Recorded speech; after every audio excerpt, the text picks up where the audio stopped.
So one thing that needs to be mentioned here is the way we did this project is that the test file should be uploaded separately. The ones that the user wants to predict without any y values, the file. Okay, let me show you. So this is a test file that I've taken out separately. So the assumption is that the user have to give us the second file as the test file. The testing data will not be present in the initial data file. So that is the reason why we are asking to select the split ratio of only two, 80/20, 60/40, and so we are not splitting into three parts, because the third part will be uploaded separately, the test file.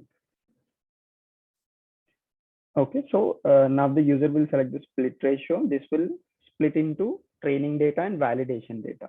So that is the split ratio. And now we will ask him to select the hypothesis function. We are working on the polynomial hypothesis, but we have completed for linear one. So I'll go with the linear hypothesis. For now, we only have one cost function, that is mean squared. We intend to implement the different cost functions as well, such as taking just the positive difference of both values like that. So for now, we only have mean squared error. We give the option to enter the alpha value. He can start with 0.01 and he can update it with later optimize it. So I'll start with 0.001. Number of epoch cycles. For example, let's take 1500. So after calculating 1500 epoch cycles, this is the final hypothesis function for the given data set. So now he can visualize the cost function versus the theta naught and theta 1 values.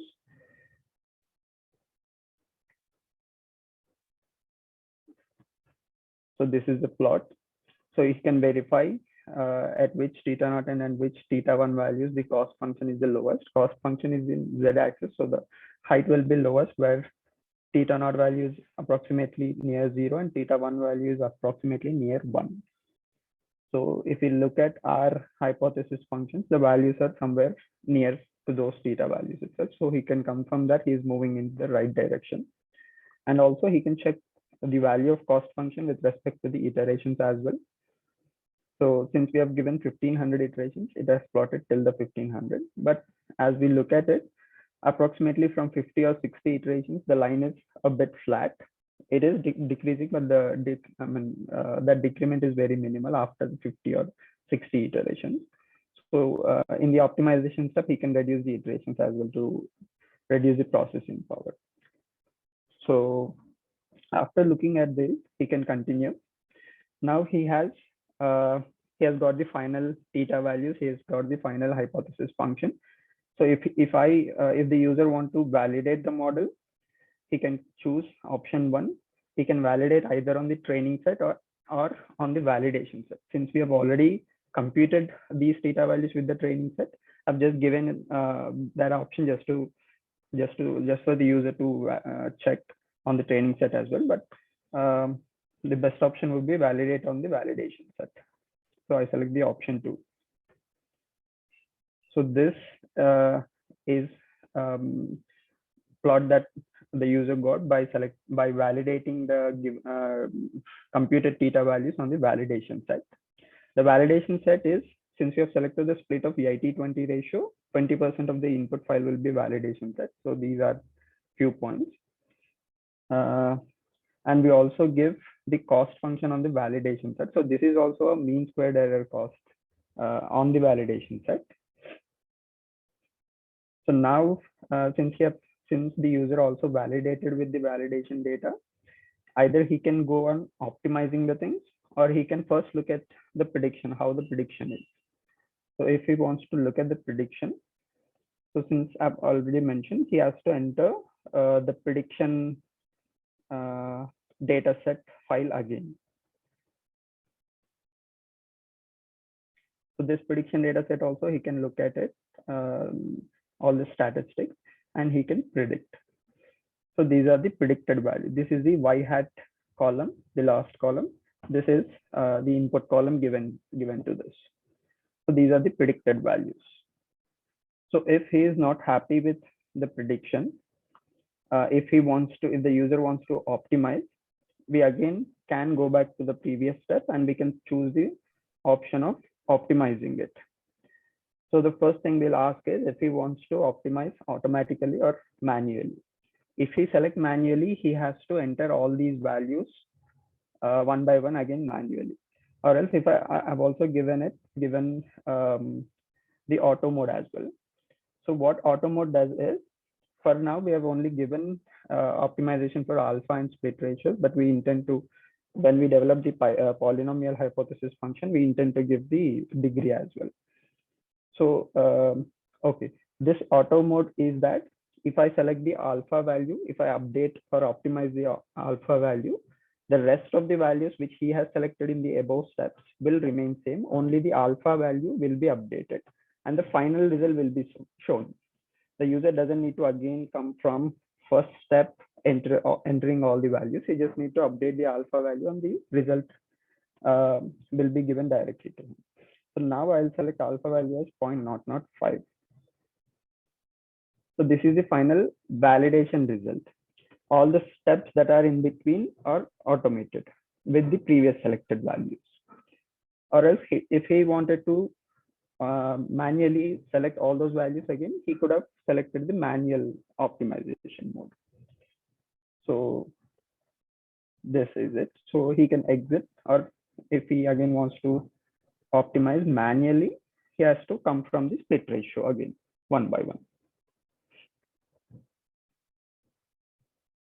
Linear mean squared error 0.05. 2000. Continue. Predict.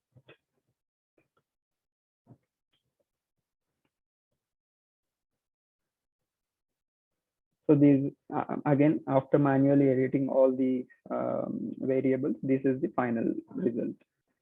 So now if we want to exit the application, we can click on exit. So this is the univariate part. So in a similar way, multivariate is also done. Vidit? Sure. You're not giving option of downloading the model if you want to predict new things? For now, we haven't implemented that thing to download it. So whatever you have shown, that is for a novice or a data scientist?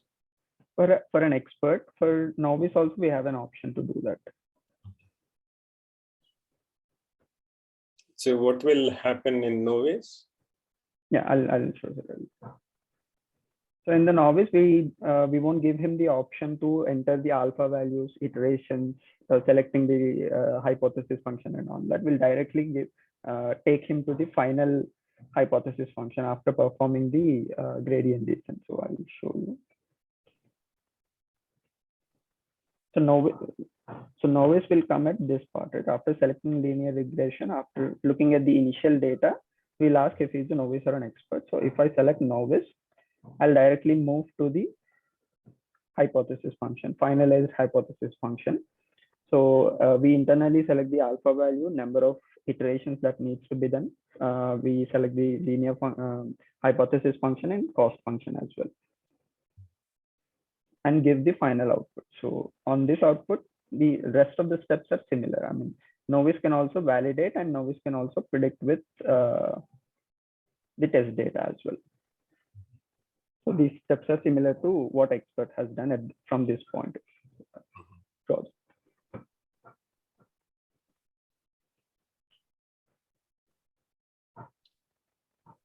Okay. Any other thing other than this?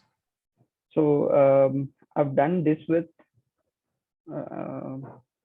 I've done this with the gradient descent option, the univariate part, but for multivariate, I've gone with the, we've decided to use the normal equations.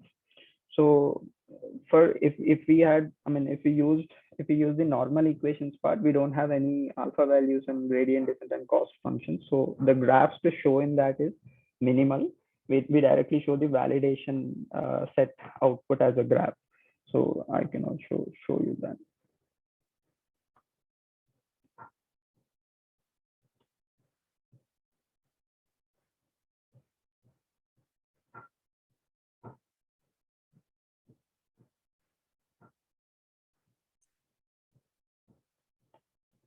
first I'm entering the multivariate data set with the extension. I want regression. So we can look the initial thing of it. And if I ask to plot data, it will ask me to select the column number to plot data with the response variable, final target variable. So if I select first column, it will plot with the first column. So for univariate, it doesn't ask the column value because we only have one column with to plot with the response variable. So here, since it is a multivariate, we ask the column number to plot with the final thing, response variable. So once he's done with that, once he's done looking at the initial data, he can continue.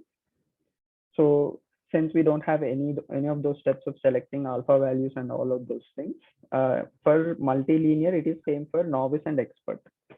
Since we are doing normal equations, with the input data itself, we construct the matrices and do the matrix multiplication and all of these things to get the final theta values. So there are no these steps are same for novice and expert. So once he's done with it, he can validate the model. So I've printed all the columns so that we can check with this. So this is the y values in the validation set. So this is the y values that we got with our theta parameters. So just so that we can check side by side, I've printed all those things.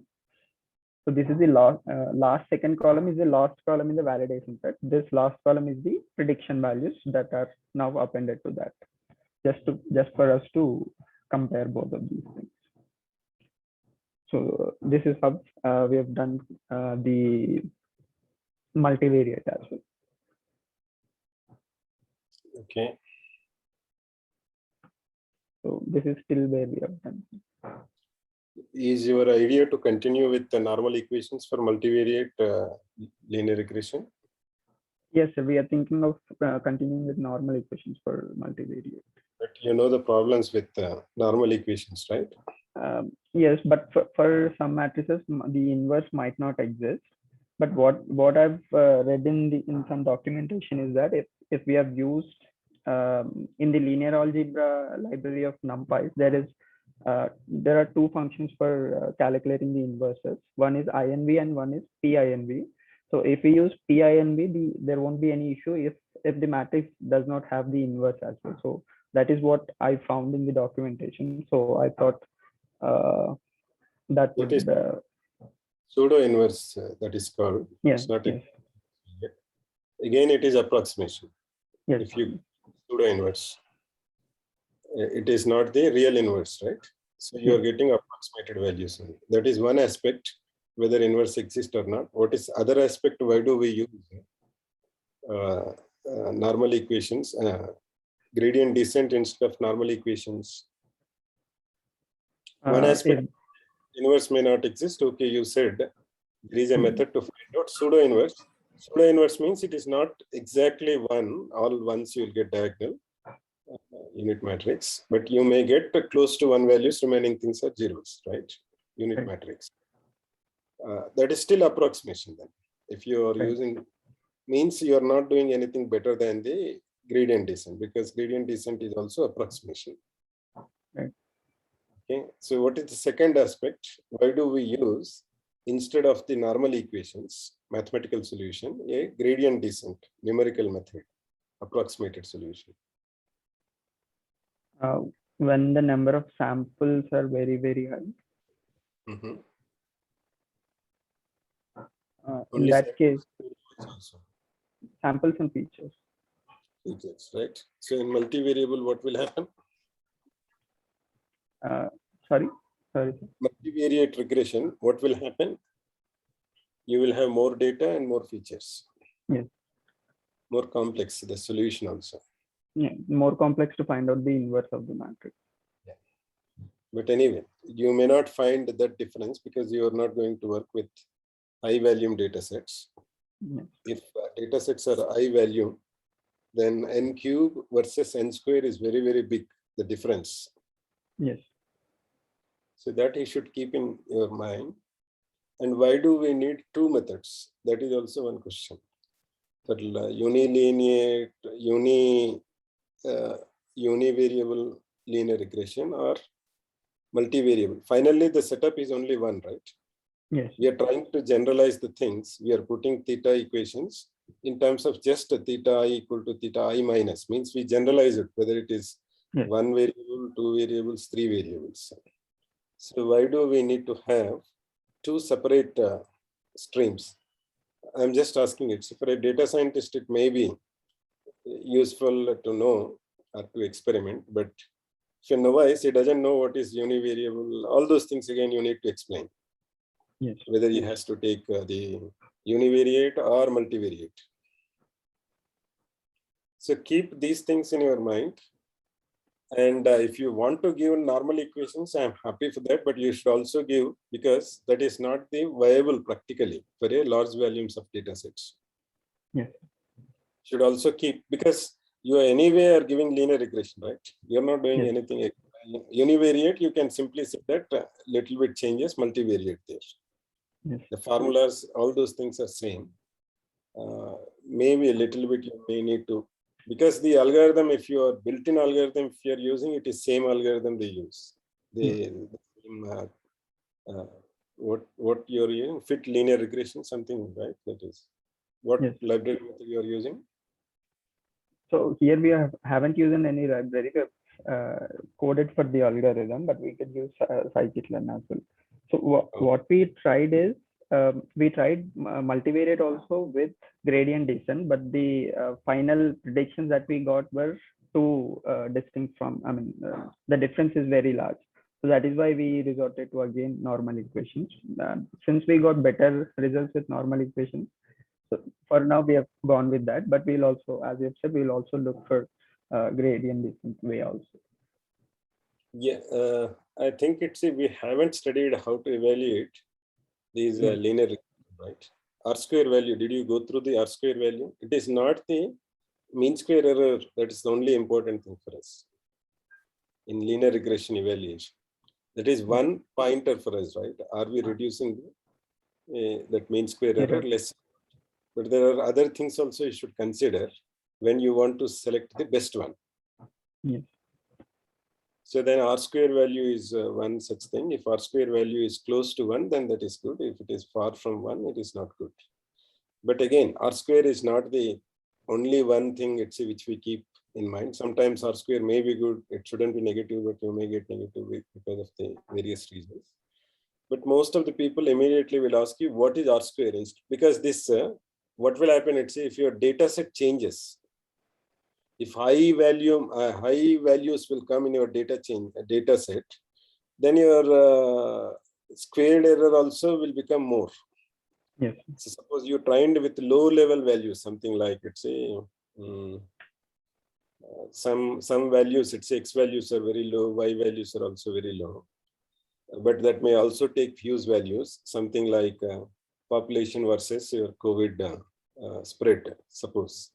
So if you if you built your model only based on some small countries like New Zealand, Ghana, all those things, right? Then your values are small. So your error also will be small in terms of the magnitude I'm talking about. If you want to predict 20, you may predict 25. Maybe 20% extra, but you are not doing that percentages, right? You are doing simply 5 more than expected. Yes. Even mean square will become 25 again. If you make under root, then it will come 5. But if you take China and India, the population is very high. It is not something like 50 lakhs or 1 crore. Yes. Then your prediction will become fuse, right? The difference, not in percentages. You may need to predict 2,000, but you may predict 3,000. Means almost 50% more here. But that 50% for 20 is just only 30, right? The difference there, it is 10, but here it is 1,000. You are not considering percentage. So naturally, it may be sometimes it is not the measure. To say, instead of predicting 2,000, if you predict 3,000, you're not making much mistake than predicting 20 instead of 20, 30. Yes. But in terms of the magnitude, what we are looking to select the algorithm, there it comes only the 10 difference. Here it comes 1,000 difference. It looks like you are making huge error on this. Yes. So those problems will come. It's if we take only mean square error as the final point to select an algorithm. It also depends on what data you are. So your training data didn't consist that huge numbers. So that's why you are in test data. If huge numbers comes, then on test data naturally the error will be more. Okay. So that's why I just want to see later on what data set you are talking about.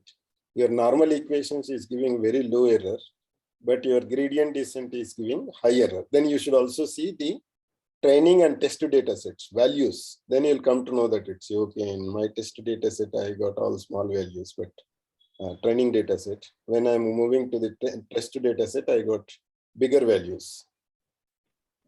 We had the same problem that you have just explained, sir, because our training set has one column which consists of housing prices. So that is in power 7 values. So since even the difference might be low, since we are doing square of it while calculating the errors, that is the reason why I think we got much higher values of cost function. So okay, but anyway, the best thing is you should have all these methods. If somebody want to try with the new normal equations, let them try. Okay. But we shouldn't miss out the most general things, right? Okay. Usually people use this gradient descent, then data scientist may come and say, because he may have some background, he want to use it. Then if our toolbox doesn't have the most common thing, then he may lose the interest. If you give additional things, that is always good. Okay. That keep it in your mind, right? Okay. Okay. Did you do anywhere normalization in this? Feature normalization. Feature normalization. I mean, while doing multivariate through gradient descent, we have tried feature normalization, but that also did not give expected results. Okay. Less error value. So since we have moved to normal equations, that doesn't require any feature normalization. So, when we again include gradient descent for multivariate, we'll use this. Mathematical solution doesn't require any feature normalization because you get only one solution right there. Yes. But this mean square errors will drastically reduce this. Yes. All you're putting into 0 to 1, right? It doesn't like, for the comparison purpose of that, it may be useful. But anyway, to select the model, it may not be useful because you will get only one solution in normal equations, whether you do normalize or not normalize, whatever. So even in gradient descent also, it won't change the solution. The only thing is, it may tell you that which features may be important based on the coefficients. If you don't normalize, then coefficient may not be the exact thing to know which feature is important, because you are writing theta 1 plus theta 1, theta naught plus theta 1, x1 plus theta 2, x2 like that, right? If x values are very big, even though theta values are small, that contribution will become high, right? If x value is very small, even though theta values are big, the contributions will become less when you are summation. So if your scales are different for x1s, then you cannot determine which feature is contributing more based on thetas. If all x are in the same range, then if theta is very small number, for all your x ranges are in the same. That's why that feature is contributing less. So to know the feature important, this feature normalization may be important. But it won't change your gradient descent, all those things. But gradient descent, it will reduce your number of iterations to reach faster. It is not changing the solution. It is changing the time complexity if you normalize. Yes. So those things are important with respect to feature normalization. You should also include that, right? That is also one of the important aspects. Of course, you have shown here. So, okay, then you may give two options. So one problem will come in feature normalization. Feature normalization is considering minimum and max of the data, right? That is one type, and as mentioned in this Andrew NG course, he has said that we can subtract the mean value of the entire column and divide with the standard deviation of the column. We discussed two methods, fine, right? So, but This mean and standard deviation we are computing on what? The column on which we are doing the normalization, On the training data set, right? training data set. Why I took max and minimum, immediately we come to know that the mistake, what will happen. In max minimum, on training data set, the max may not be the max on test data set sometimes. So as I told you, it's a populations. If you take only small countries for then your max will be something like 2 crores, 3 crores, right?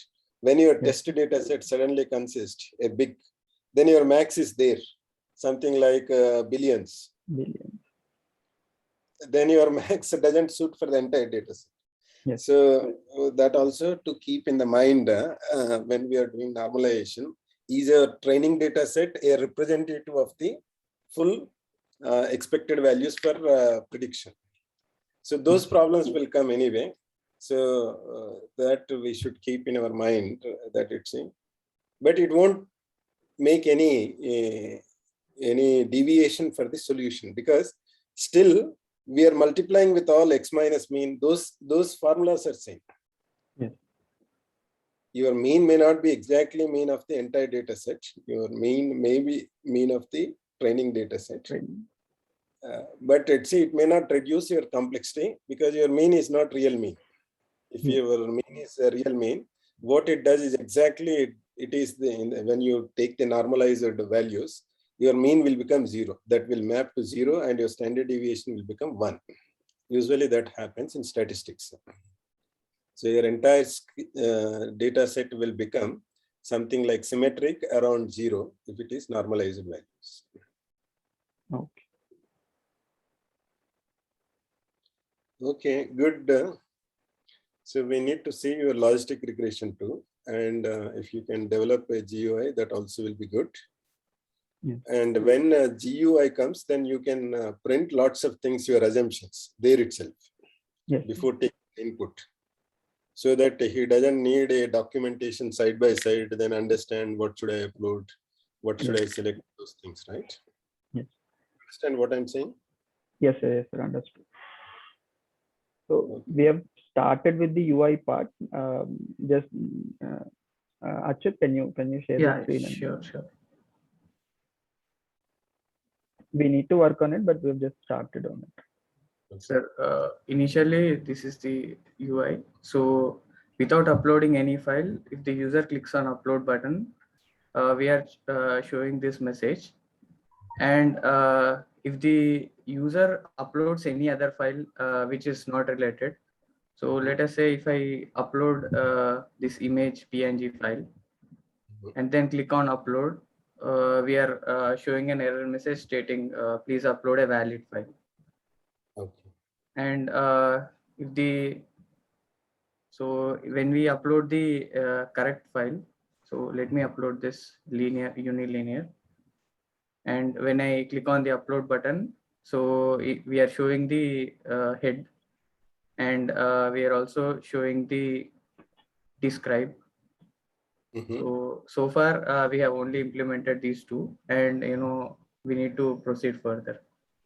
Yeah, my suggestion is whatever you explained during the demo, Hardeep, that explanation shouldn't be required when you give the UI. That is my expectation. Yes, we'll do now that. You're explaining, right? If you don't submit, then I'll get this. All those things should come, because that is the UI part. Yes. So you are telling there itself, upload. What type of file you are expecting, put the here itself. You can upload these type of files, whatever that is, those things. Okay, it may take time, I understand. But my expectation is we should speak less. The tool should work far better than without explaining much. People should be able to use it easily. That is the expectation. Okay. Good. So what we do is we spent almost 35 to 40 minutes today. Tomorrow, another batch may give demo and see what they did in 2 weeks. So anybody ready voluntarily, or I need to name? Any other batch other than this? Yes, sir. I don't know your name. Can you repeat your name? Shivan, sir, from AAA. Shivan. Yes, sir. Okay. Shivan. So you have 4-member team, Shivan? Yes, sir. Yes. Good. So tomorrow you'll give this, right? Good. Yes. So tomorrow another half an hour to explain the things, right? Good. Thank you. Thank you, Harideep and Achyut. I don't know other team members. Who are other team members in that? Vaishnavi and Aishwarya. Vaishnavi and Aishwarya. Keep it up. I hope it's at the end of the machine learning, we will get a small toolbox, but at the end of the data mining, we may get a bigger toolbox, because data mining also consists almost machine learning algorithms. Maybe other aspects, where do we apply, how do we apply, that will change. Most of the algorithms are common between machine learning and data mining. Okay, thank you. So let's move to our whatever we left last time.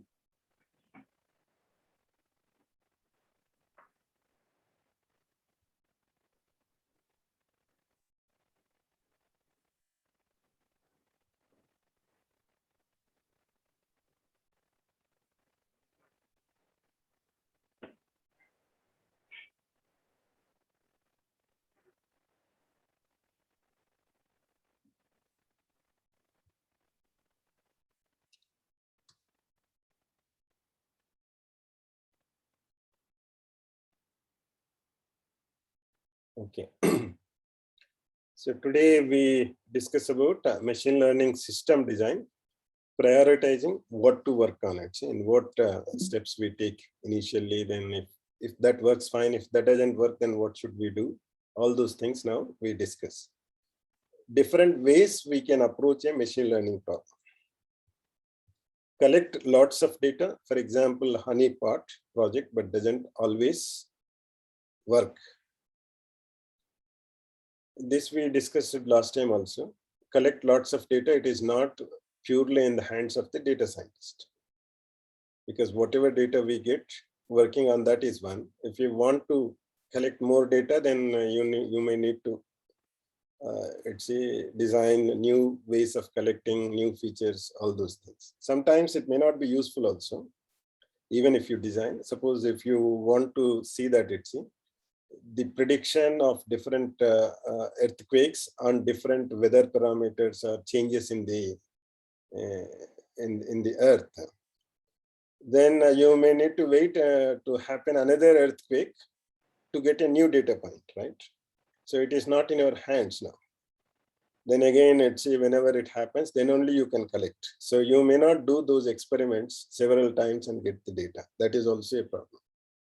Is it clear what I'm saying? Yes, sir. Collection of data is not sometimes, if we have only 10 earthquakes data, 10 earthquakes data. Then earlier you haven't recorded not more than 10. If you want 12 means you need to wait another 2 earthquakes to happen.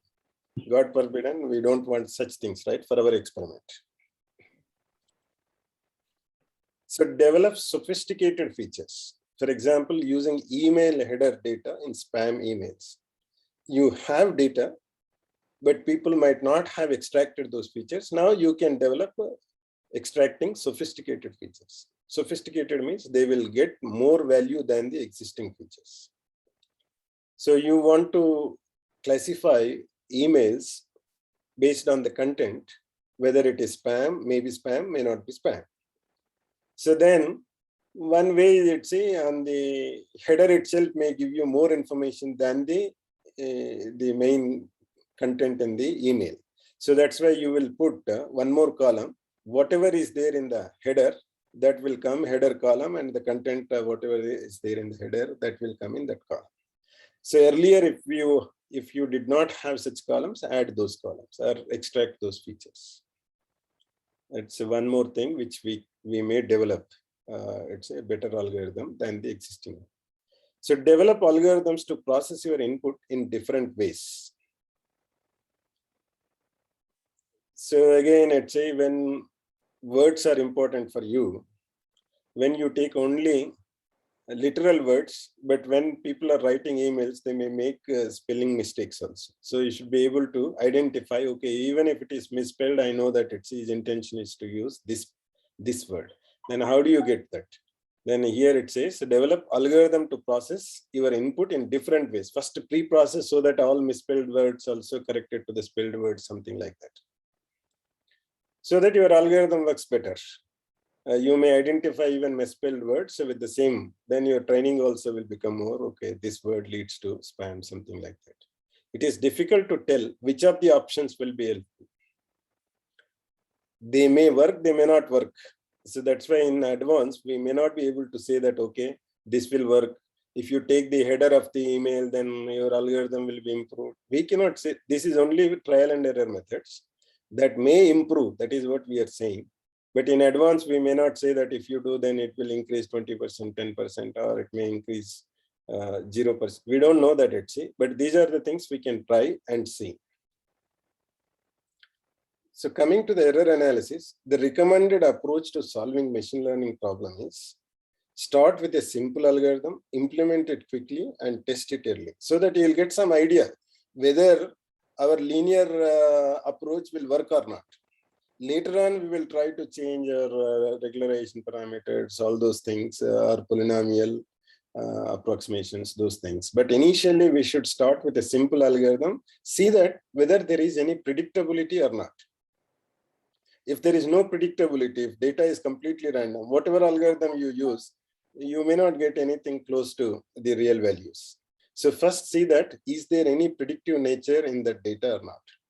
So for that, you should start with simple algorithm. Don't go with the high algorithms, something like deep learning when you see that it's then they are all complex algorithms. So first start with a simple algorithm, then implement it quickly and test it early. Plot learning curves to decide if more data, more features, etc. will help. You got only 3-4 points, you are unable to see any linearity. But if you get the more data, you may see that it is not exactly line, but some with strip type, you may see that, okay, I am getting something linearity. It is not a simple linear with some exceptions. You may see that it is something like a strip of some length width. Then also it looks like linear for you. You may make mistakes, but mistakes will not be very high when compared with the data. So that is what you will get idea when you plot the curves. Just now we have seen in the Harideep's explanation, some of the data sets, they may not look linear, but once the final fitting has happened, then you may see that some linearity is there, all the points are close to that. Below and above that line. Below and above also should be random. Means all shouldn't be down or all shouldn't be up. So they should be randomly distributed. Some are above the line, some are below the line.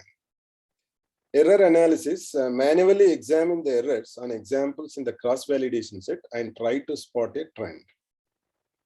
We also have seen in that example, okay, you may not be getting, but if you want to get regressive value 8, you may getting at 7, something like that.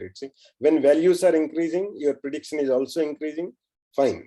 So they shouldn't be something like random. For 9 it will increase, when 10 comes it decreases something. The scale may vary because we are taking a linear regression, but at least the trend should be same. So I manually examine the errors and examples in the cross-validation set and try to spot a trend. Is it a linearly increasing as X increases Y values? That is a trend. It's important to get error results as a single numerical value. That is what we try to get the mean squared error to compare different algorithms. Otherwise, we'll get a problem. On the same test data set you compare, then no problem. But if you take the different test data sets, then you cannot compare your algorithm on different test data sets based on mean squared error. There are other methods which we'll discuss later.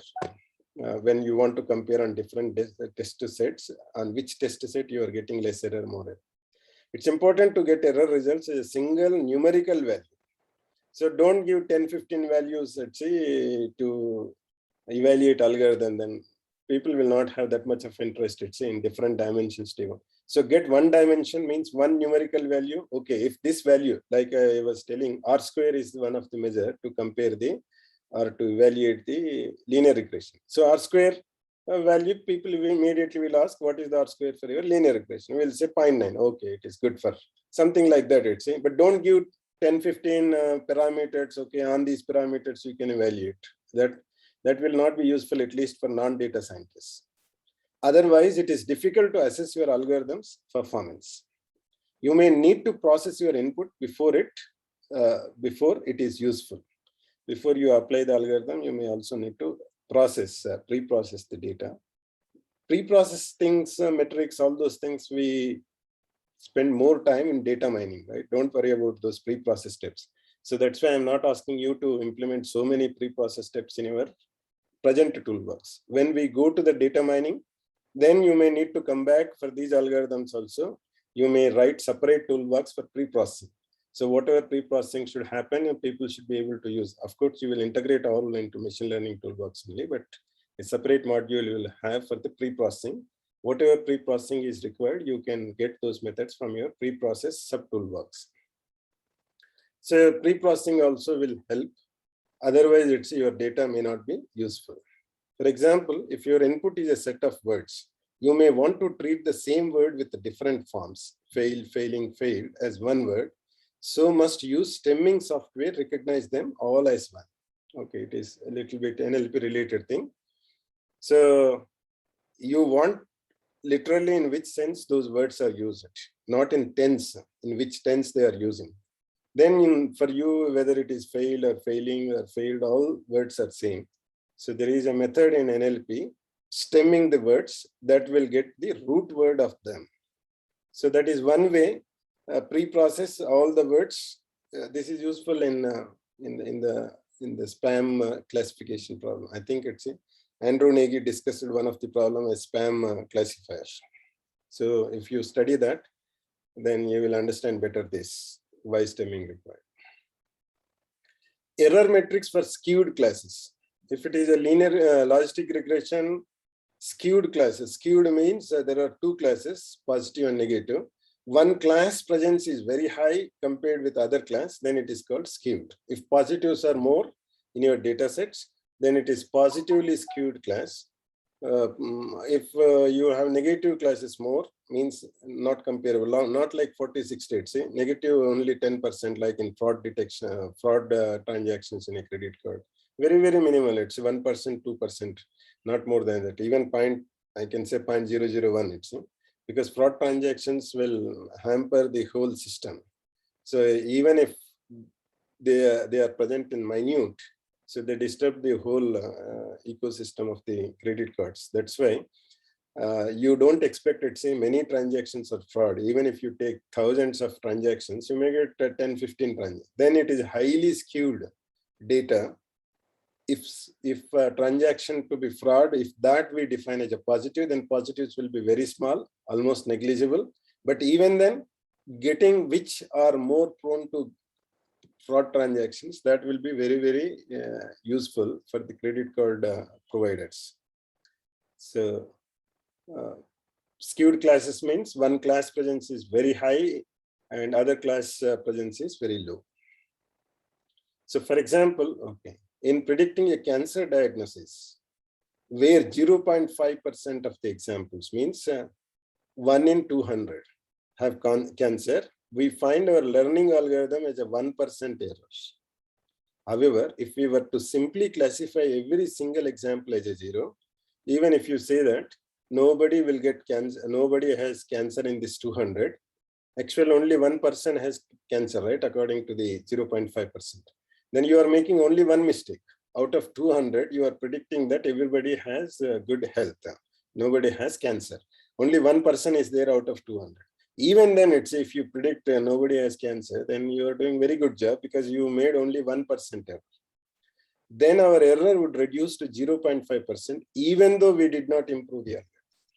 You built some algorithm, it said it's 2% have cancer instead of the 1% in 200.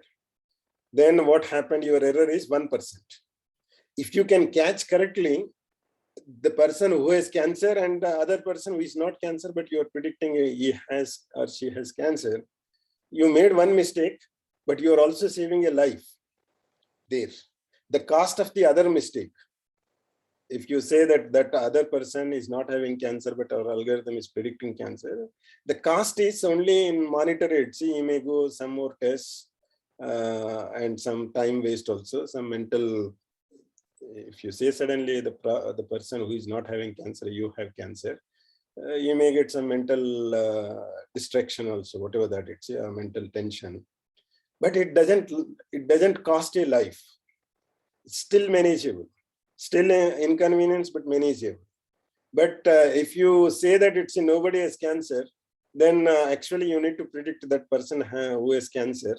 For that person, if you feel he has no cancer and if he doesn't take medicine or start treatment, then he may lose the life. The cost is the losing life versus some monetary, mental stress, all those things. So that's why the first algorithm is better, even though it is making 1% error. Instead of predicting everything is zeros and making less error like 0.5%, this is possible in skewed classes. But there are many such real life examples where we have skewed classes. The predicting all as one class doesn't help for us. This usually happens with skewed classes, that is when our class is very rare in the entire data set. Or to say it another way, when we have a lot more examples from one class than from other class.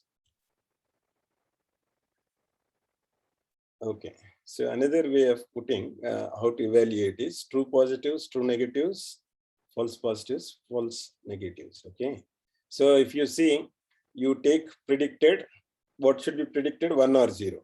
What should be predicted? What are the actual values? They are 1 or 0.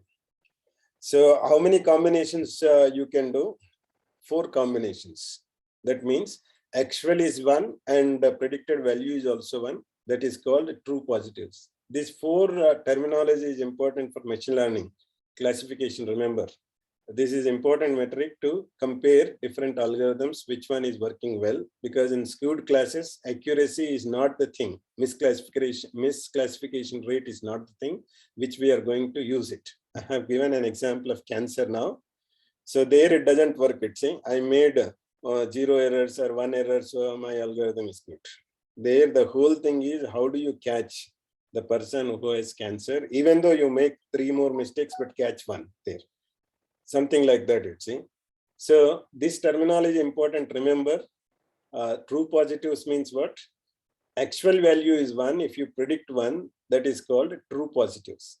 Means predicted positive, actual positive means true positives. Predicted 0, actual 0, true negatives. It should be negative, predicted also negative. That's why true negatives means predicted 1 is a true negative. Predicted 1 is a true positive. Similarly, if you predict 0 instead of actual 1, then false negative. You are making prediction false. The first one says the characteristic of your prediction, because actual values we don't change, right? We cannot change with the algorithm. Only predicted values we can change. So we are classifying how our predicted values are coming. So true positive means your prediction is true for the positive case. True negative means your prediction is true for negative case.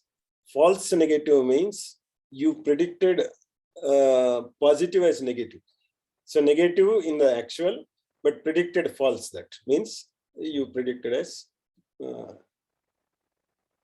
false negative. Okay. So you predicted negative, but that is false. Similarly, you last row, you predicted false, but in real that is positive, that is negative. False positive means in predicting positive you made false. By predicting positive you made false. So precision is one of the things which is important for us. Of all patients we predicted where y equal to 1, what fraction has cancer? We are not looking now on the whole data set. For precision, we are not looking on the whole data set how many mistakes you made. I am looking that if I say 10 people has cancer, in real, how many of those 10 have cancer? 8, 6, 4 out of 10. That is important for me. That is called precision, means how precise you are classifying your positive class. Remember here, we are only interested in the positive, not in the negative. You may make mistakes, whatever that I am not interested there, but I am interested only in positives. If you say positive, how precise you are, how accurate you are when you say something is positive. So how you compute that? True positive means you said some numbers are positive by your algorithm. Then total number of predicted positives. So you said 100 are positive. Then in that true positives means in actual also positive 80. Then total number of predicted is 100. So 80 by 100 will become your precision. Means if you say 100 people has cancer, then 80 people only have real cancer, then your precision is 0.8. So for skewed classes, this is important. Because how many you are disturbing, right? 20% people you are disturbing, even though if they have no cancer, you are saying they are having cancer. That will bring some agony. But at least for 80% of the people, you are saving life. If early stage, if you can detect and they start the treatment, you are saving the life. Your algorithm is saving the life. So this is what the example of where we use this precision. So precision is true positives by total number of predicted positives. That is also equal to true positives by true positives plus false positives. Is it the same? True total number of predicted positives is nothing but true positives plus false positives. Yes, sir. See, true positive and what is false positive? In both cases, you are predicting ones, right? You see the first column. In true positives, you are predicting 1. In false positives also, you are predicting 1. Means total predicted is nothing but true positives plus false positives. That is what here just replace it. Total number of predicted positives. Then another thing people will look is recall. The first thing is how precise when you say a class is positive. You said 100 are positive, then how many are in real? They are positive. That is called precision. Recall means how many you are able to identify. They are positives.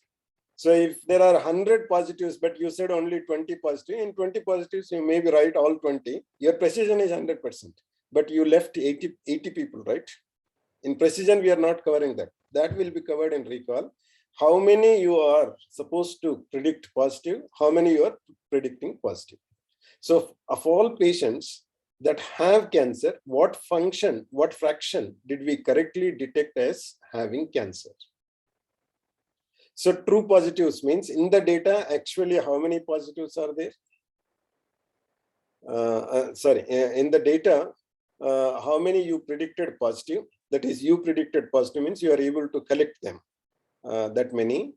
But actually, how many you are to predict positive? That is total number of actual positives. So total number of actual positives, if you see the second column, wherever 1 is there, that is the total number of actual positives. Wherever 1 means true positives plus false negatives. That is the total number of positives in the data set, real positives. That many you are actually need to identify. But you are able to identify only true positives. That is called recall. Recall is nothing but how many you are supposed to positive. What fraction you are able to predict as positive. That is the recall. So true positives by total number of actual positives. That is nothing but true positives by true positives plus false negatives. These two metrics give us a better sense of how our classification is doing. We want both precision and recall to be high. Why they should be high?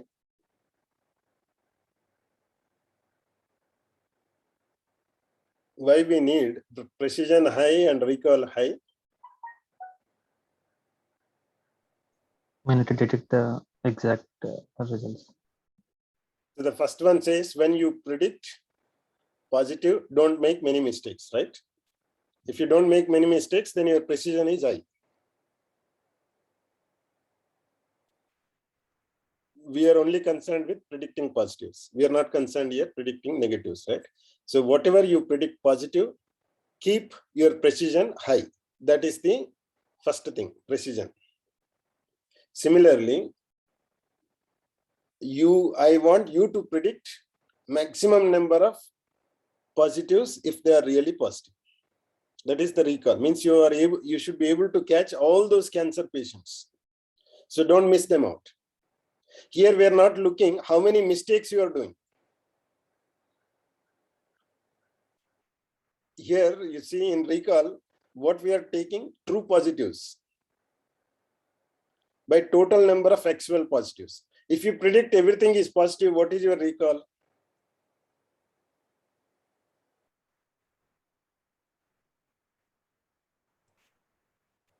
High or low? If you predict everything is positive, what will happen here in recall?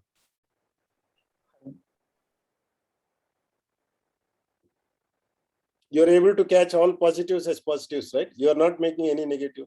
Then your denominator is all real positives in the data, actual positives in the data. Not only actual positives, because you predicted everything as positive. So this one is equal to the number of positives in the actual data, because there is no false negatives in your case. Then this will become maximum. Then total number of actual positives is also. So your recall will become 1. If you say everything, you are not missing out anything, right? But you are troubling many other people who doesn't have cancer. There are 200 people. You said everybody has cancer. Did you able to catch all cancer patients or not? We will catch all the cancer patients, but those who don't have also will be predicted.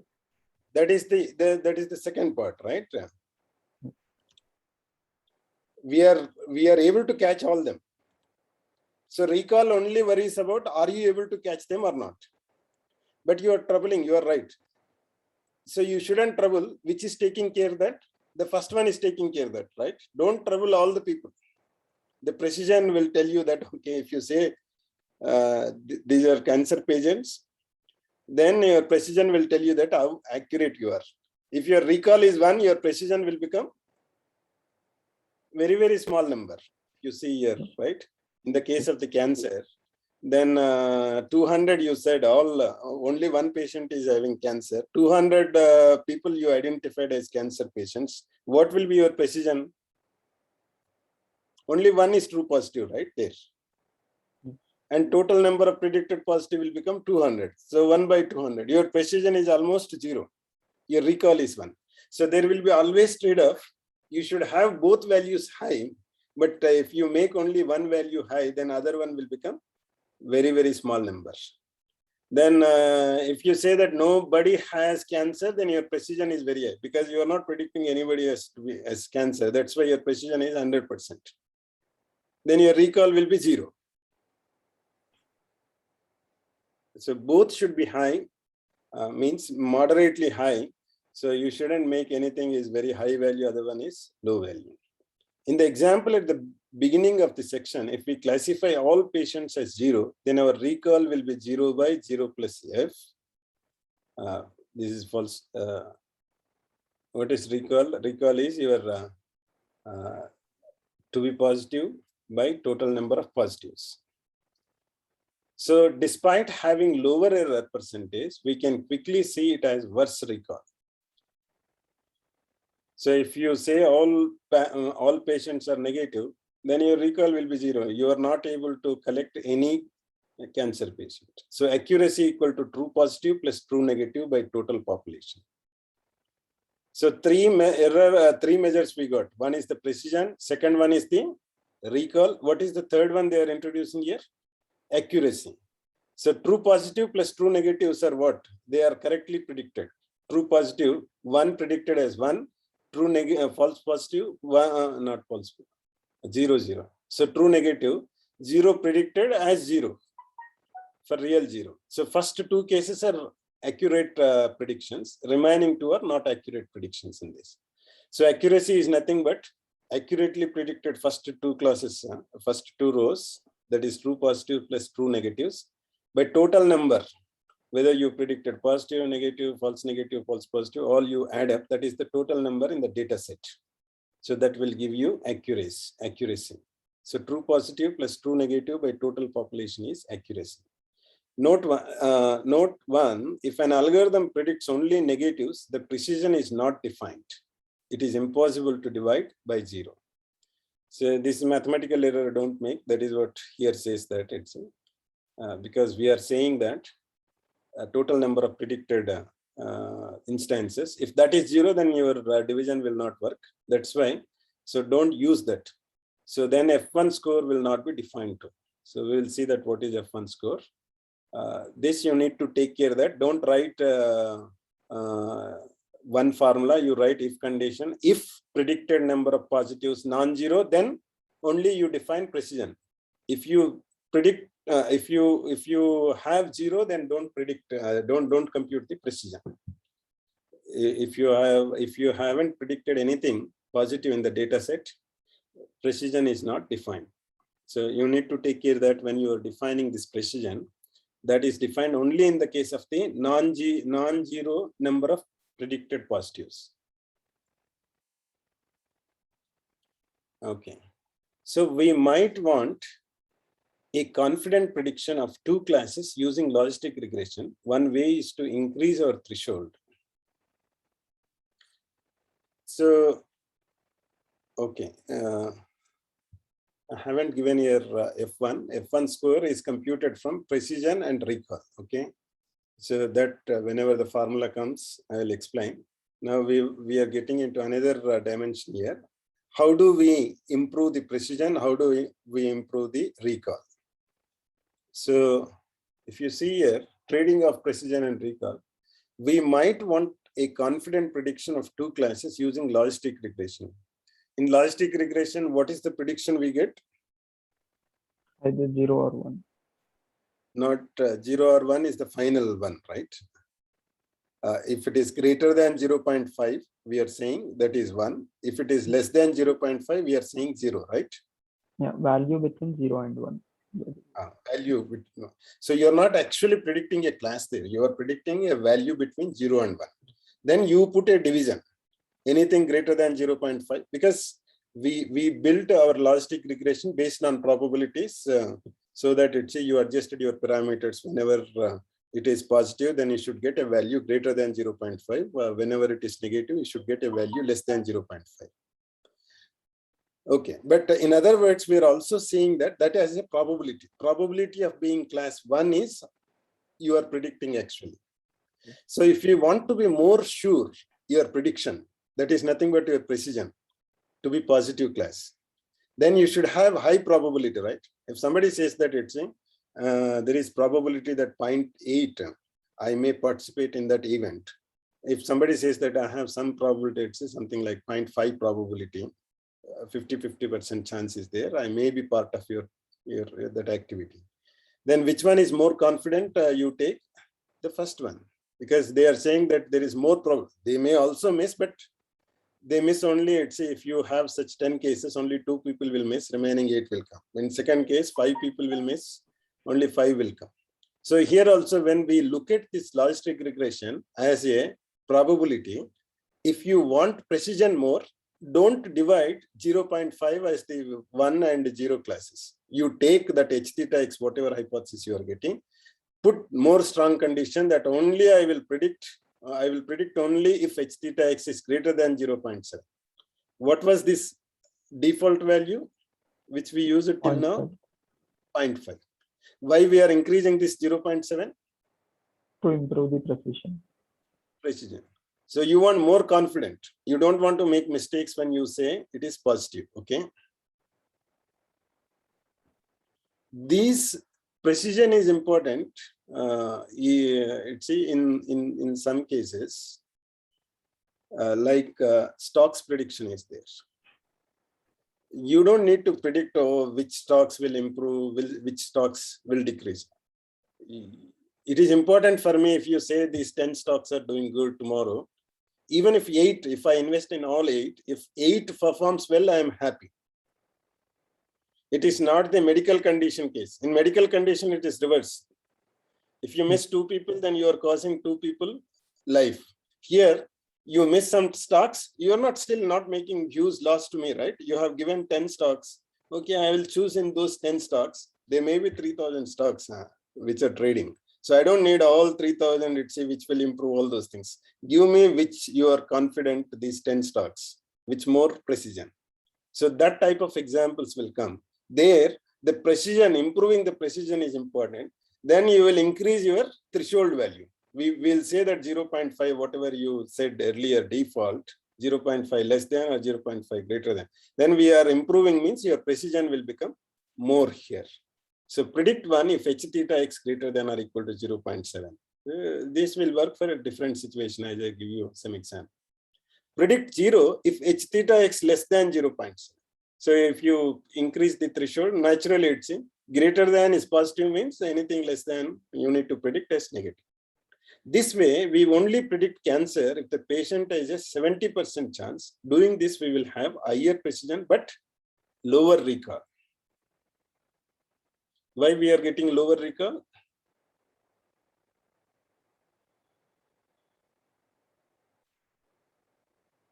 Recall means what? You need to catch all positives, right?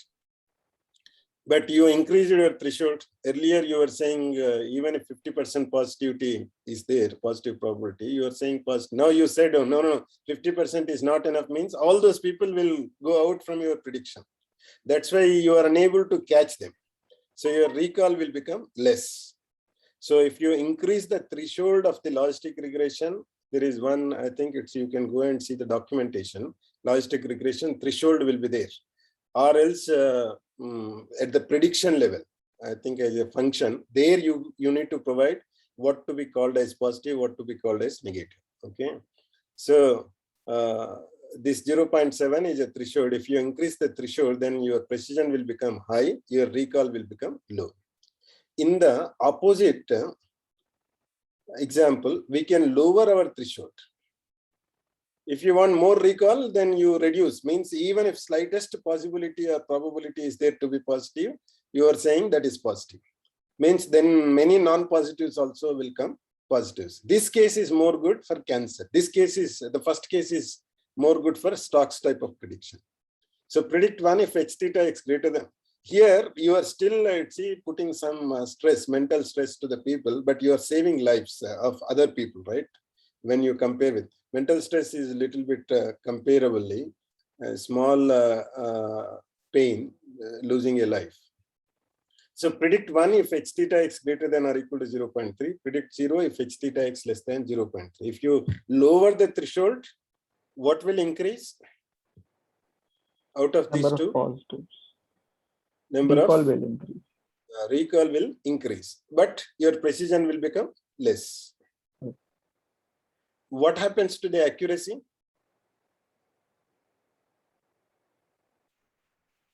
Accuracy also In both decreases. cases, it may go down, right?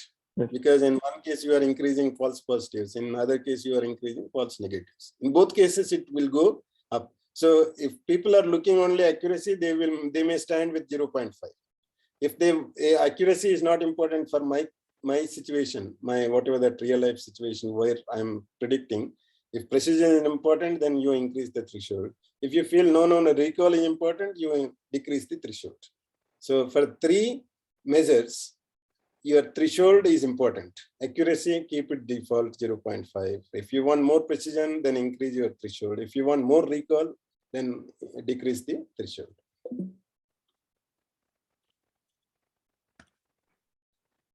The greater the threshold, the greater the precision and the lower the recall. The lower the threshold, the greater the recall and the lower the precision. Now we define, because we don't want more, many of the situations, we don't want precision high and recall low or recall high, precision low. Then they should be, they both should be in a meaningful way close to the real values. So that's why we define another measure that is called F value. In order to turn these two metrics into one single number, we can take the F value. Did you remember we say convert your evaluation parameter to one numerical value. Then again, if you give three values, precision value, recall value, then accuracy value, people will get lots of problems, right? For which one I need to give importance if they're not data scientists, if they don't understand their situation of where they're applying. So for that, you should convert all these values into one value. So at least precision and recall, we should be able to convert into one value to compare different algorithms. You don't say that it's afterwards, okay, for precision it is good, for recall, unless they really want only precision high, then you can give that algorithm. But if they don't have any idea what to use, then you are not sitting with them to help them to select which model. Then you should have some unique measure, one value, so that you can say both, where recall is high, precision is also high. Such thing. For that, we are trying to get one metric that is called F value. One way is to take the average P plus R by 2. Precision plus recall, you take by 2. Both are values between 0 and 1. Precision is also between 0 and 1. Recall is also 0 and 1, because you are talking about in percentages, right? What percentages of what percentage you are right when you say it is positive, and what percentages of positives you are able to catch. Percentage is a 1 to 100%. If you convert them into fractions, it will become between 0 and 1. So both values are 0 and 1. Then you will get a value between 0 and 1. Because if both are ones, then it becomes 1. If both are zeros, it becomes 0. Anything middle values will be between 0 and 1. This does not work well. If you predict all y equal to 0, then that will bring the average up despite having 0 recall. What does it mean?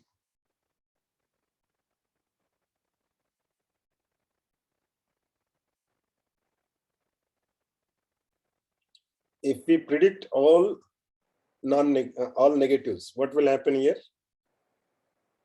Your precision is 1. Then it becomes 0.5. Recall is also, you are able to recall all the things.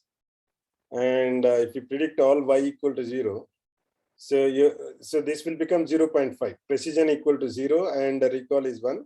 So 0.5, then you are increasing the average. If we predict all examples as y equal to 1, then your recall is 1. Precision in some value you'll get it. See how many positives are there, that many will become your precision. Then the very high recall will bring up the average despite having 0 precision. So a better way, so instead of this, a better way is to compute the F score or F1 score. F score equal to 2 times of PR by P plus R. This is also called harmonic mean, if anybody remembers. It's called harmonic mean, 2 times of PR by P plus R.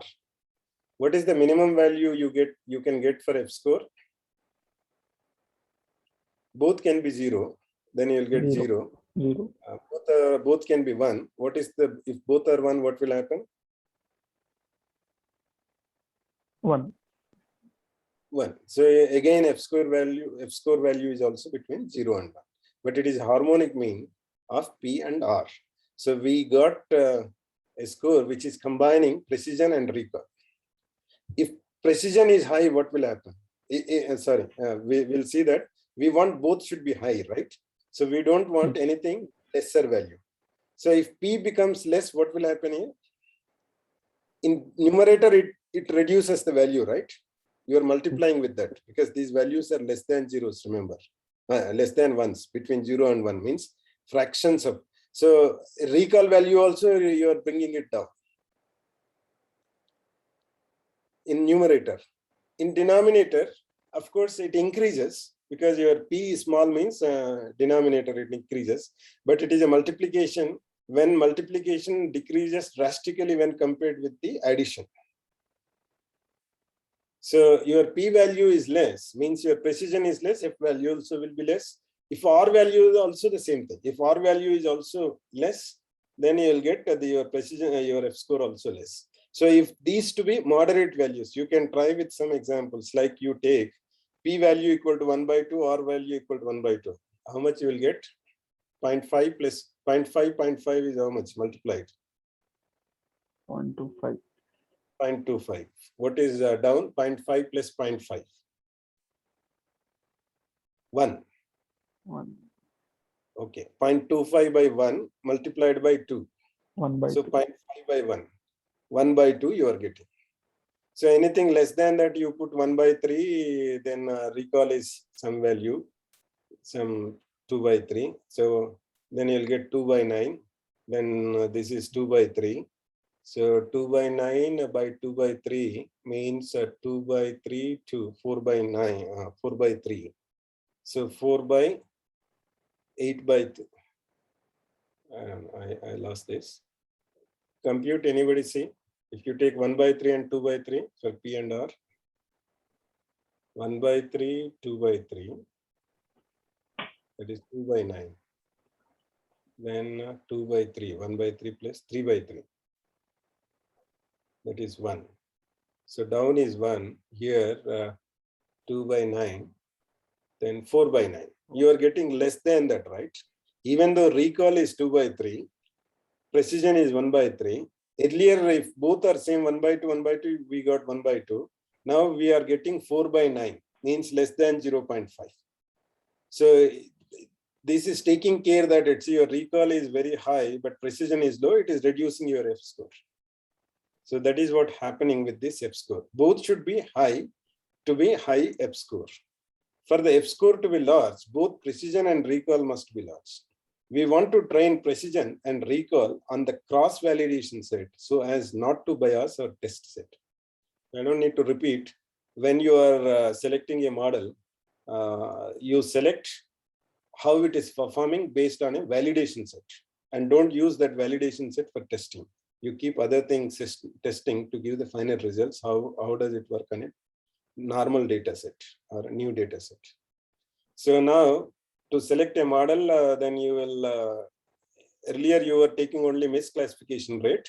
Now you may take, instead of the misclassification rate, F value. So for which parameters, your polynomial degree or your regularization parameter or any other parameters you are putting into model, whether those parameters are improving your F score or not.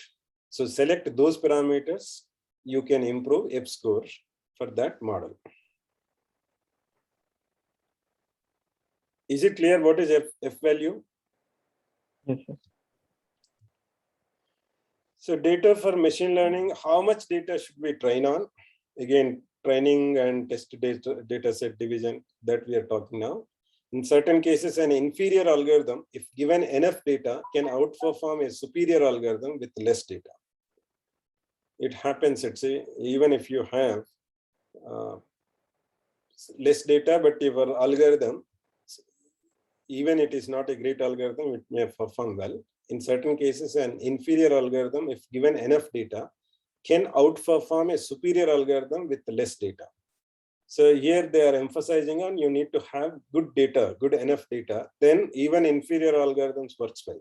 If you don't have enough data, even though they are very good algorithms, they may not work well. Means you should have enough data. That is first thing. We must choose our features to have enough information. So to explain the response variable, your explanatory variables should have good information. Means they should have very good relationship and they should be able to determine what is the response variable. That is the meaning of this. We must choose our features to have enough information. A useful test is given input X, would a human expert be able to confidently predict Y? That is the whole thing which our aim is here. The rationale for large data, if you have a low bias algorithm, many features are hidden units making a very complex function. Then the larger training set we use, the less we will have overfitting. And the more accurate the algorithm will be on the test set. So whenever you are using complex algorithm, you should have enough data. That is what the meaning of this means. Neural networks, whenever you are using, you should have enough data. On small data sets, neural networks may not work well. You may get overfitting by using the neural nets. So when you are putting more complexity in your algorithm, then look for enough data. Otherwise, don't go for complex algorithms when you have small data. I think this completes how to design a machine learning algorithm for a given data set. So let me know if you have any doubts. Otherwise, we can move to the next algorithm, which is last in this series of the supervised learning algorithms. So we got almost 12:30. So we take up that SVM tomorrow. So let me know if you have any doubts. Till now, right? Not only in today's class, whatever you are going through your Andronegi codes or these videos, lectures, whatever. So if you have any doubts, you can ask now. It is open.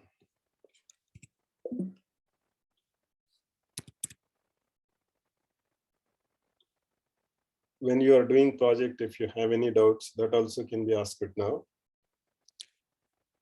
I'm meeting because I should be able to help you in understanding your theory, your project, whatever that. So that's why I'm scheduling these classes every day so that we won't miss out.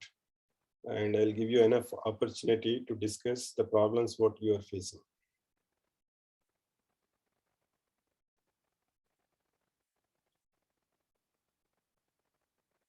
Okay, I will wait another 2 minutes. If you have any problems, others can leave and they can start work. Building their project and understanding different things what we discussed today. I think there is one sklearn matrix to get all these values for a given data set, right? Once you build a model, then you can predict. Once you predict, then all these things can be computed: true positives, true negatives, false positives, false negatives. Once you get these 4 values, you get what is precision, what is recall, what is F value. So this matrix is called confusion matrix, which we haven't discussed it. I think it's after SVMs we'll discuss that confusion matrix. Confusion matrix is nothing but it will consist your values: precision value, a recall value, and F value. So then there is a library in sklearn.matrix something. Then if you use that, you will get all these values. Of course, you may need to see that what should be the input for that. So first of all, model should be built. Once model is built, then you can predict the values. Once you predict the values, you can compute true positives, true negatives. Once you get these values, directly the library function will give you precision, recall, accuracy, all these things.